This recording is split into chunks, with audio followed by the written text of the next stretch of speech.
Good day everyone. I am ROGADOR and I will be discussing the three topics that I have chose. Shall we start? The first topic that I will be discussing is Executive Information System.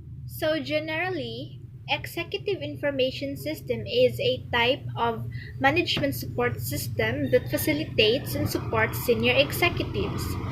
It is also a special type of decision support system that designed to support decision making at the top level of an organization.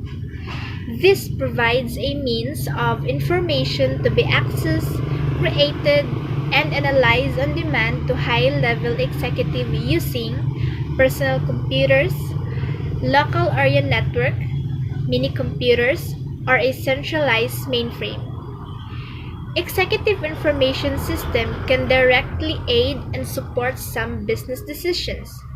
Traditionally, Executive Information Systems were mainframe computer-based programs.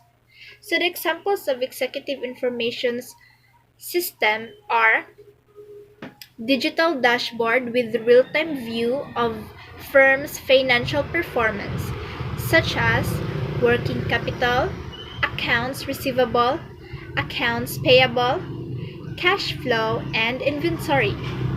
The purpose of this was to package a company's data and provides sales performance or market research statistics for decision makers, such as marketing directors, chief executive officers who were not necessarily well acquainted with computers.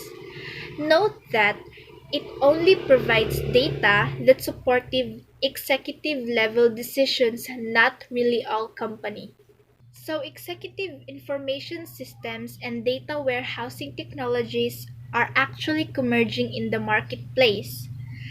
In my analysis, executive information system is an enterprise-wide decision support system that helps top-level executives analyze, compare, and highlight trends in important variables so that they can monitor their performance and identify opportunities and problems. And therefore, executive information system must be easy to use so that high level or top level executive can use it very well without any assistance. The second topic that I will be discussing is expert system. An expert system is a computer-based information system in which knowledge is presented data, in which processing of knowledge is directed primarily by computer programs. It is the knowledge about a specific area to act as an expert system to the user. It employs human knowledge captured in a computer to solve a problem that ordinarily requires human expertise. An expert system becomes a knowledgeable assistant to human expert. Such system can work better than any single human being. But don't get me wrong, it is not the replacement of human being. Rather, they help them in using their expertise more efficiently.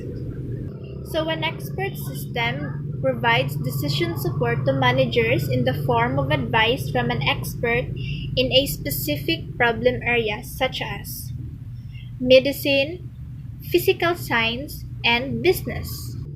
There are three main components of expert system. The first components of expert system is the knowledge base, which is the underlying facts, assumptions, and rules which a computer system has available to solve a problem.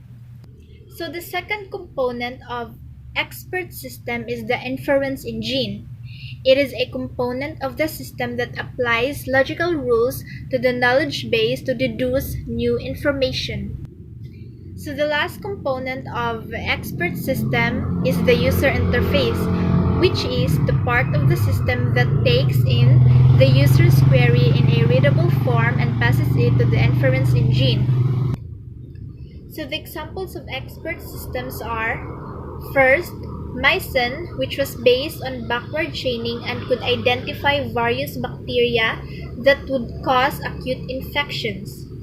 Second, Dendral, which is used for chemical analysis to predict molecular structure. Third, PXDES, which is used to predict the degree and type of lung cancer. And lastly, CADET, which could identify cancer at early stage. So basically, an expert system is a computer program that uses expert knowledge to attain high-level performance in a problem area. It is used to gain the availability of human expert to increase the availability of expert advice. In fact, expert system enables anyone with experience to outline the process and solve a problem.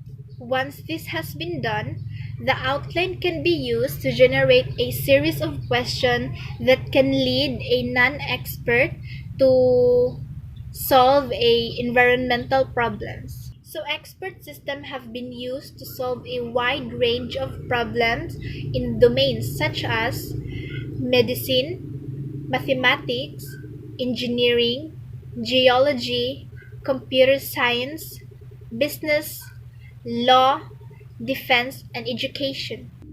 And so, therefore, I conclude that expert system is undeniably reliable in terms of providing reasonable and highly valuable decisions.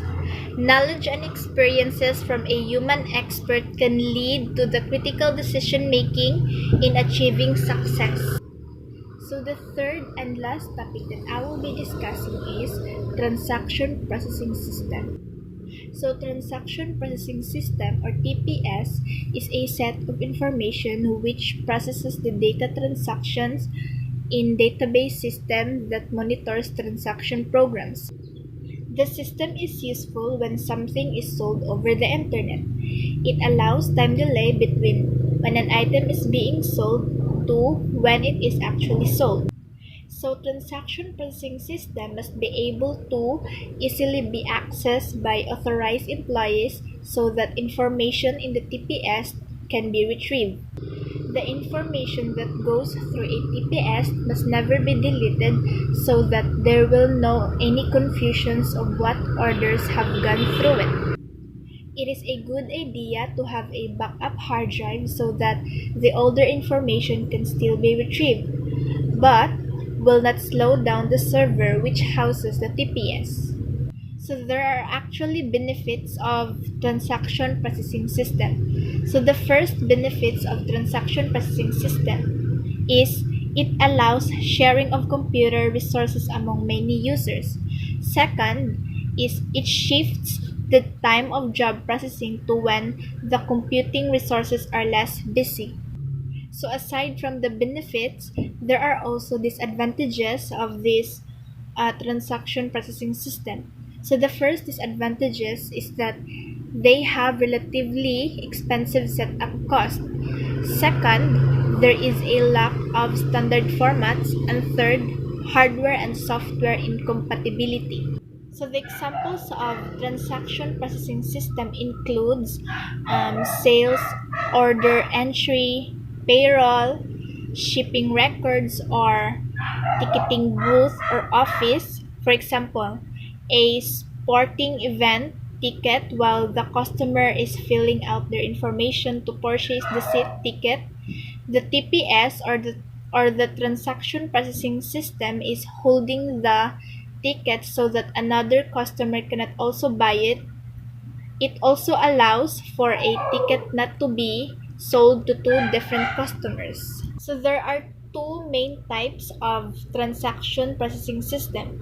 So the first type is the batch processing, which processes several transactions at the same time with time delay, while the real-time processing deals with one transaction at a time and does not have a time delay. So basically, transaction processing system are the system working at a low level of any organizational structure being operated by data entry operators to collect and store data which is needed to be transported then to decisional level of an organization. And so therefore I conclude that transaction processing system is used primarily for record keeping, which is required to any organization to conduct a business. So as you can see, those are the three topics that I have chose. So I have done my part. So thank you for watching and have a good day.